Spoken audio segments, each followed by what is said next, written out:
all started when COVID hit and we were on lockdown here in Spain. And I thought, hey, why don't I start exploring the mountains behind the house?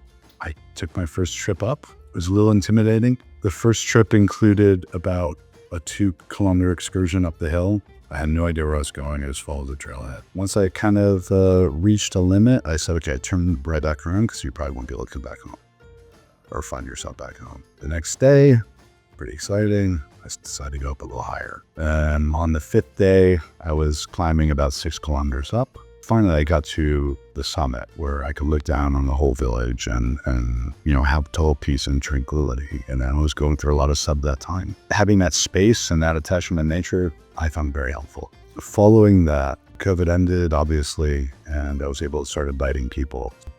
They appreciated nature enough, but didn't really have any exposure to, the flora and fauna that we have here. So we started making a point to kind of go up every other day or twice a week, whatever we could manage. And we just started exploring more trails, started paying a lot more attention to what we were kind of coming across. We were finding a lot of interesting flowers. We're finding things that we could forage, mushrooms, wild garlic. As over the year, we kind of noticed what incredible transition we had, through every season. Through the spring, everything was vibrant green and bloom.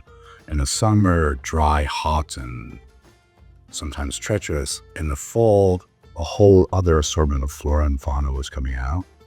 And slowly but surely, we just started documenting it and kind of bringing those things back home and using them for cooking, using them for medicinal purposes, making teas and tinctures. It was really a fun experience. We actually got to know the land that we now call our own, which I think is really important for most humans.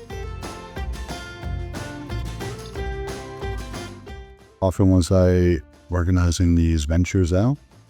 At first, it just started spontaneously. Whoever wanted to go, I give them a call and say, hey, I'm going to do a hike on Tuesday. We started a WhatsApp group because we started having so many people wanting to participate. So first we had 10 people in the WhatsApp group and the Facebook page. That slowly grew into 18 and now it's up to 24. And what we love about it is it's people from all over the globe. Really great experience. The use of social media, keep connected in that sense, has been very helpful. I feel really confident. I think it's really, really helpful. I've noticed that when people are walking side by side, conversation is much more open and much more fluid and much less scary. Less confrontational than sitting around a round table looking face to face. And as a result, I feel like it's a place where people can find some support, new friendship, learn some new skill sets. I think it's very fulfilling.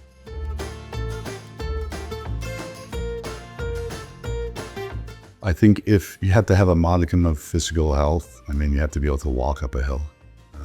You have to have, decent shoes, water, and a good attitude. That's about it. There aren't that many challenges. I think, it's helpful. I try to give people a little checklist of what to have. Always bring a charged phone if you can, especially if you're hiking alone. One person has to be able to communicate back if someone breaks a leg or we need some type of rescue service, which has never happened, but there's always that possibility. I advise everyone to bring a bag, bring a large bottle of water, a flashlight, have a decent pair of shoes, and in the winter months, definitely bring some type of jacket or something to protect you from the elements. It's really quite warm and always sunny, but in the winter, you can get a cold night.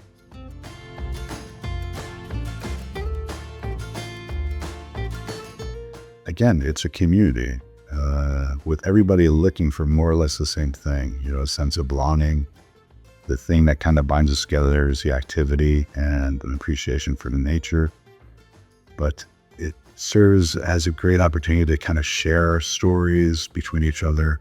Where are we coming from? Why do we come here?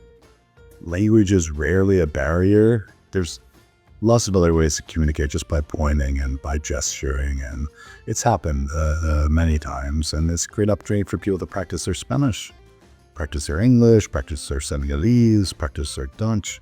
A very, very helpful and useful place. many of us fortunately have jobs and we're able to work. Some of us not and are looking for a little bit of assistance in one field or another because many of us are independent, workers with our own businesses or trying to start our own businesses. And, having an opportunity to interact with folks who are more or less in the same position as you, revealing that network and you have that support system, which is going to be greatly appreciated among, anyone who's participating.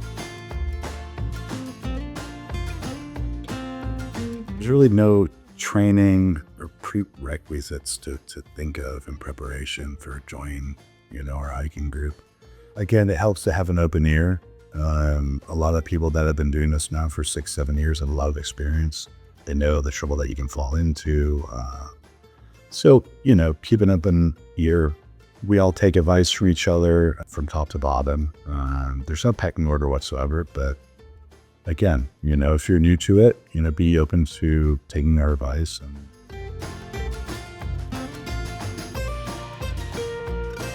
And it's really run only by word of mouth at this moment. And we don't do any marketing.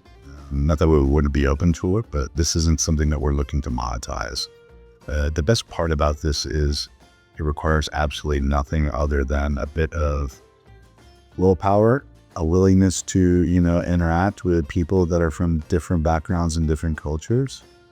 You need to have a decent pair of shoes. And many times I know we've always been able to find a backpack or a pair of shoes or a flashlight for any newcomer that might not have it.